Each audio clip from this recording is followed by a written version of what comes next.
కూటమి ప్రభుత్వంలో చంద్రబాబు నాయుడు గారు ముఖ్యమంత్రి అయిన రోజు నుంచి తిరుపతి పరువు ప్రతిష్ట ఎలా దిగజారుస్తున్నారో లడ్డూ విషయంలో చూసాం. మొన్న మనుషులు చనిపోయిన విషయం మనం చూసాం. ఈ రోజు డిప్యూటీ మేయర్ ఎన్నికల్లో ఏ విధంగా మేయర్ మీద గాని, అలాగే వచ్చిన కార్పొరేటర్ల మీద, అలాగే దళిత ఎంపీ మీద దాడులు చేయటం మనం కళ్ళారా చూస్తున్నాం. ఒకవైపు వైఎస్ఆర్సీపీ నాయకులు మాకు అవసరం లేదంటూనే చంద్రబాబు నాయుడు, లోకేష్, మరోవైపు తమ నాయకులతో ఏ విధంగా కార్పొరేట్ల మీద, బస్సు మీద, అలాగే మేయర్ మీద, ఎంపీ గారి మీద దాడి చేశారు, రాళ్లతో కొట్టారు, బూతులు తిట్టారు, కొంతమందిని కిడ్నాప్ చేసి తీసుకెళ్లటం మనం కళ్ళారా చూస్తున్నాం. ఇవన్నీ కూడా పోలీసులు చూస్తుండగానే వాళ్ళ ప్రేక్షక పాత్ర వహించినప్పుడే జరగటం అనేది ఈ రాష్ట్రంలో లా అండ్ ఆర్డర్ ఎంత ఘోరంగా ఫెయిల్యూర్ అయిందో మనకు అర్థమవుతుంది. అండ్ పవన్ కళ్యాణ్ గారు, మీ ఎమ్మెల్యే, జనసేన ఎమ్మెల్యే తిరుపతిలో ఎంత దిగజారిపోయి ఈ రోజు కార్పొరేటర్ని కిడ్నాప్ చేస్తున్నారో ఒకసారి గమనించండి. నిజంగా మీరు చెప్పుకున్నట్టు చంద్రబాబు నాయుడు, లోకేష్, పవన్ కళ్యాణ్ మాకు 93% సీట్స్ వచ్చినాయి మొన్న ఎమ్మెల్యే, ఎంపీ ఎలక్షన్ లో అన్నారు. మీది ఈవీఎం గెలుపు అని అందరూ కూడా అనుకున్నారు. అదే నిజం అనేది ఇక్కడ మళ్లీ ప్రూవ్ అయింది. ఎందుకంటే నిజంగా ప్రజల ఓట్లతో మీరు 93% సీట్లు సంపాదించుంటే ఈ రోజు ఒక డిప్యూటీ మేయర్ పోస్ట్ కి ఇంత రాద్ధాంతం చేసి, ఈ విధంగా రౌడీజం, గుండాయిజం చేసి కిడ్నాప్ చేయాల్సిన అవసరం ఉందా అని నేను అడుగుతున్నా.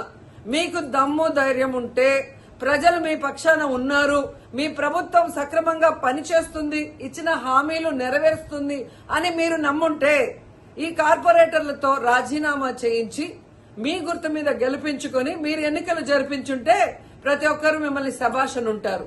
కానీ ఇక్కడ జరిగే ఒక డిప్యూటీ మేయర్ ఎన్నికలకే ఈ విధంగా ఒక మహిళని చూడకుండా మేయర్ ని ఏ విధంగా హ్యూమిలేట్ చేస్తున్నారు, ఆమె మీద దాడి చేస్తున్నారు, అలాగే ఒక దళిత ఎంపీ గురుమూర్తి గారి మీద ఎలా బూతులతో తిట్టి దాడి చేస్తున్నారో టీవీలో అందరూ గమనిస్తున్నారు. సో మీరు ఫెయిల్యూర్ అయ్యారు. ఈ 7 నెలల కాలంలో ప్రజలు మిమ్మల్ని అసహించుకుంటున్నారన్న విషయం తెలిసి ఇలా దిగజారుడు రాజకీయాలు, రౌడీ రాజకీయాలు చేయాలనుకోవటం నిజం కాదని నేను అడుగుతున్నా. ఒకవైపు ఎలక్షన్ కమిషన్ మేము రిక్వెస్ట్ చేస్తున్నాం, ఇలాంటి కూటమి ప్రభుత్వం చేసే ఈ దారుణాలకి ఫుల్ స్టాప్ పెట్టండి. ఎవరైతే ఈరోజు దాడి చేశారు, బూతులు తిట్టారు, కిడ్నాప్ చేశారో ఆ తెలుగుదేశం, జనసేన నాయకులందరూ కూడా టీవీల్లో కనిపిస్తున్నారు. వాళ్ళందరినీ కూడా అరెస్ట్ చేసి వాళ్ళకి పనిష్మెంట్ ఇవ్వాలి. అలాగే ఎన్నికలు, డిప్యూటీ మేయర్ ఎన్నికల్ని ప్రజాస్వామ్యబద్దంగా నిర్వహించాలని ఈసీని డిమాండ్ చేస్తున్నాం. అలాగే చంద్రబాబు నాయుడు, లోకేష్, పవన్ కళ్యాణ్ కి తెలియజేసుకుంటున్నాం, మీకు ప్రజల పక్షాన నిలబడి ప్రజలకి మంచి చేశాము అన్న నమ్మకం ఉంటే, మీకోసం ఎవరైనా వస్తే వాళ్ళతో రాజీనామా చేయించి మీ పార్టీ గుర్తు మీద మీరు ఎన్నికలకి వెళ్ళండి. 3 పార్టీలు ఉన్నాయిగా, బీజేపీ, తెలుగుదేశం, జనసేన.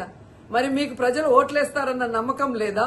లేదా ప్రజాబద్దంగా గెలిచిన కార్పొరేటర్లతో మీరు రిజైన్ చేయిస్తే వాళ్ళు గెలుస్తారన్న నమ్మకం లేదా అని ప్రశ్నిస్తున్నాను.